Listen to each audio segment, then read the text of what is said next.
बहुत समय पहले की बात है। भीमा नाम का आदमी तबला बजाने में बहुत ही मशहूर था। उसकी तबला बजाने की प्रशंसा दूर दूर तक फैली हुई थी। गांव में जब किसी के घर कोई भी खुशी का कार्यक्रम होता तो सब भीमा को ही तबला बजाने के लिए बुलाते थे।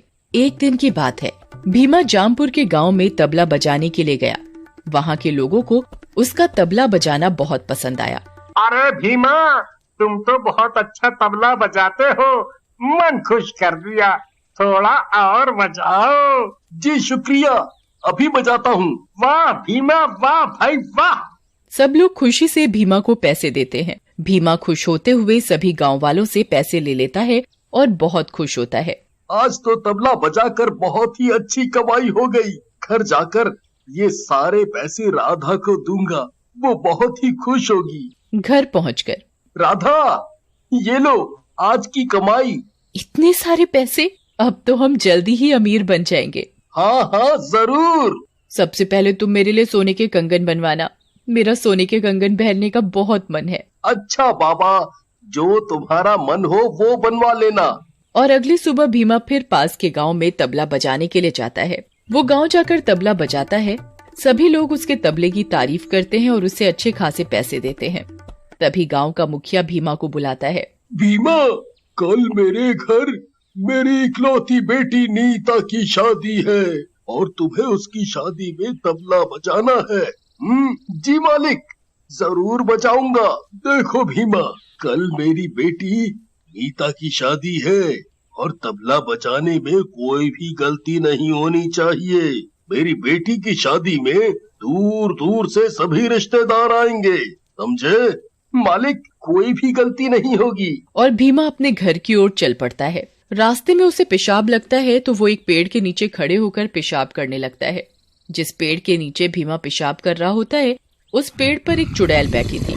तभी भीमा को कुछ आवाज सी आती है। कौन है? कौन है?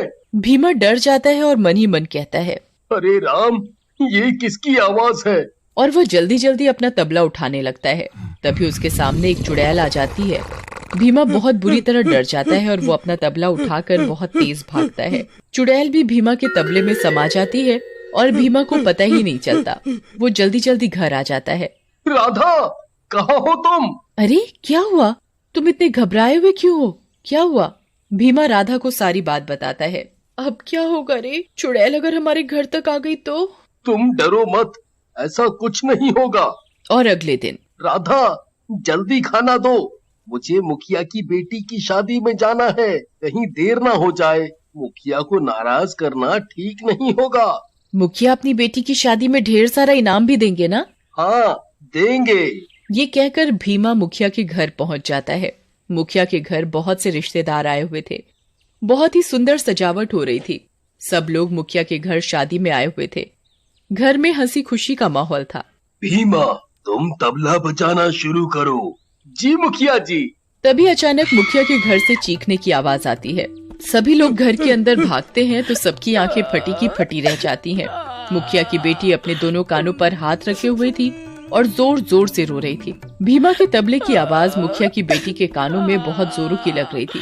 वो जोर जोर से चिल्ला रही थी, बंद करो, बंद करो। तभी मुझे कुछ सुनाई नहीं दे रहा और उसे एक चुड़ैल दिखाई देती है। चुड़ैल को देखकर मुखिया की बेटी की चीख निकल जाती है। चुड़ैल उसके दोनों कान बहरे कर देती है। हाय मेरी बेटी, तुझे ये क्या हुआ? मेरी बेटी, बेटी। मुखिया अपनी बेटी की ऐसी हालत देखकर बहुत दुखी होता है और मुखिया जोर जोर से रोने लगता है। मुखिया के घर खुशी का माहौल मातम में बदल जाता है। और अगले दिन, भीमा भाई, घर पर हो क्या? अरे सत्तू, कैसे आना हुआ? और तुम कैसे हो? बढ़िया हूँ। कल मेरे बेटे का जन्मदिन है और तुम्हें उसके जन्मदिन में तबला बजाना है। तुम आओगे ना? हाँ हाँ, क्यों नहीं, जरूर बजाऊंगा। तो ठीक है, कल शाम को समय पर पहुँच जाना। ठीक है। अगली शाम भीमा तैयार होकर सत्तू के घर जाने की तैयारी करता है।